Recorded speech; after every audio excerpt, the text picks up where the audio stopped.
Himalayan यात्री channel पर आपका स्वागत है। इस चैनल पर जैसे कि आप जानते हैं सिर्फ पहाड़ों पर बसे मंदिरों के ही दर्शन करवाए जाते हैं।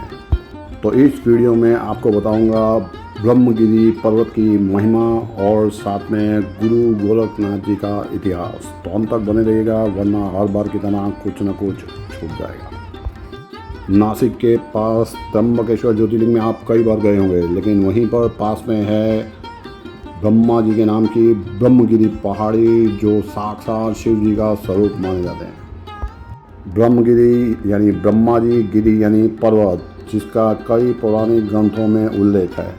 सह्याद्री पर्वत श्रृंखला में पहली चोटी है ब्रह्मगिरी। शंकर जी ने ब्रह्मा जी को प्रसन्न होकर कहा कि मैं यहाँ आपके नाम से जाना जाऊँगा, इसलिए इस पर्वत का नाम है ब्रह्मगिरी।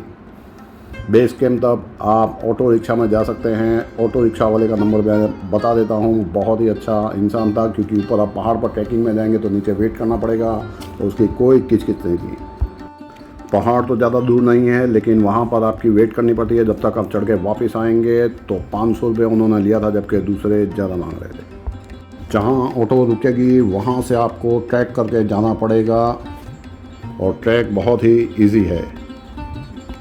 महाराष्ट्र के नासिक के पश्चिमी घाट में यह एक पर्वत है, जहां पर 1908 में लालचंद जशोदानंद बंबानी और गणेश दास ने 1908 में 40,000 के खर्चे से यहां सीढ़ियां बनवाई थी कि आप और हम यात्रा कर सकें। पर कुछ लोग वीडियो को लाइक शेयर तक नहीं करेंगे, और ओम नमः शिवाय लिखने में तो बहुत तकलीफ होती है। बेस गांव जहां तक ऑटो जाती है 45 मिनट लगेंगे। बंदर होते हैं, खाने के लिए केले चने वगैरह ले लेना, और सेफ्टी के लिए साथ में एक डंडा भी। कुछ लोग मानते हैं कि इस पर्वत पर नहीं चढ़ना चाहिए, क्योंकि वो भगवान शिव हैं। भगवान शिव तो कण कण और पग पग पर हैं। पर अगर नहीं जा सकते तो इस पर्वत पर गोरक्षनाथ जी क्या करने गए, मत्स्येंद्रनाथ जी तपस्या करने क्यों गए, गौतम ऋषि ऊपर 108 शिवलिंग की स्थापना क्यों की। तो बात करते हैं अब गुरु गोरखनाथ जी के इतिहास के बारे में। तो हठ योग की परंपरा को शुरू करने वाले सिद्ध योगी थे गुरु गोरखनाथ। भगवान शिव का अवतार माना जाता है उन्हें, शंकराचार्य जी की तरह। और उनकी गुफा है जिसके दर्शन करने हम जा रहे हैं। इसी पर्वत पर गोदावरी माता गोदावरी नदी का जन्म स्थान है। एक गुफा में 108 शिवलिंग हैं और मत्स्येंद्रनाथ जी की गुफा है। लेकिन उसके लिए आपको चैनल सब्सक्राइब करना पड़ेगा और वीडियो लाइक करना पड़ेगा, तो ही यूट्यूब आपको वो वीडियो दिखाएगा, जो मैंने एक अलग वीडियो में बनाए हैं। क्योंकि वीडियो लंबा होगा तो सबसे पहले आप ही वीडियो छोड़कर चले जाएंगे। मैं खुद लोगों को समझाता हूं कि पहाड़ों पर सस्ता रेनकोट और सस्ते जूते पहनकर ना जाएं, पर इस बार मेरी बुद्धि ऐसी मारी गई कि सस्ता छोड़ो, बिना रेनकोट के बारिश में निकल पड़ा, और वो भी नंगे पाँव, जहां ज़मीन पर कीचड़ और पहाड़ी रास्ते और सीढ़ियाँ तिलकन से भरी पड़ती थी। और महादेव मेहमान तो राकेश पहलवान। यूपी के सीएम आदित्य योगीनाथ प्रमुख नाथ संप्रदाय के हैं, और आज यूपी के सीएम योगी आदित्यनाथ प्रमुख हैं फिलहाल नाथ संप्रदाय के। राहुल साकेत्यायन यानी गोरखनाथ जी का जन्म 845 ई 13वीं शताब्दी में माना जाता है।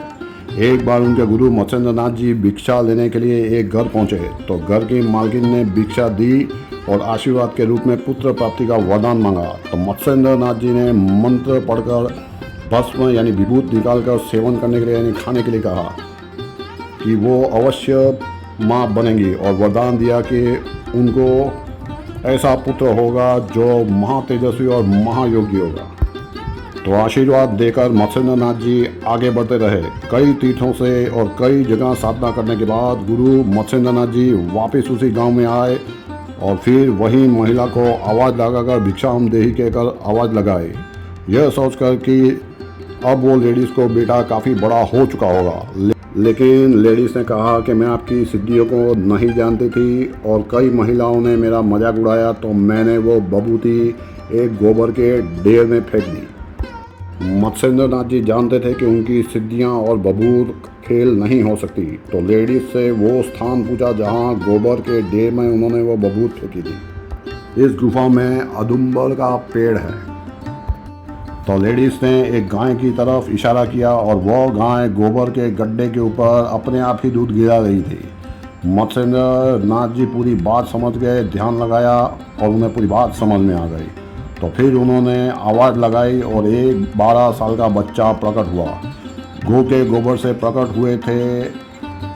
उस बच्चे का नाम पड़ा गोरक्षनाथ और पूरा जीवन गौ की रक्षा की, इसीलिए उनका नाम गोरक्षनाथ पड़ा। और आज के सनातनी हिंदू दिन में एक रोटी गाय को नहीं खिला सकते और ना ही सनातन धर्म का प्रचार करने वाले चैनल को लाइक करेंगे, ना वीडियो को शेयर करेंगे, ना चैनल को सब्सक्राइब करेंगे और ना ही कमेंट बॉक्स में हर हर महादेव लिखेंगे। ऐसे सभी महान भक्तों को मेरी ओर से ओम नमः शिवाय।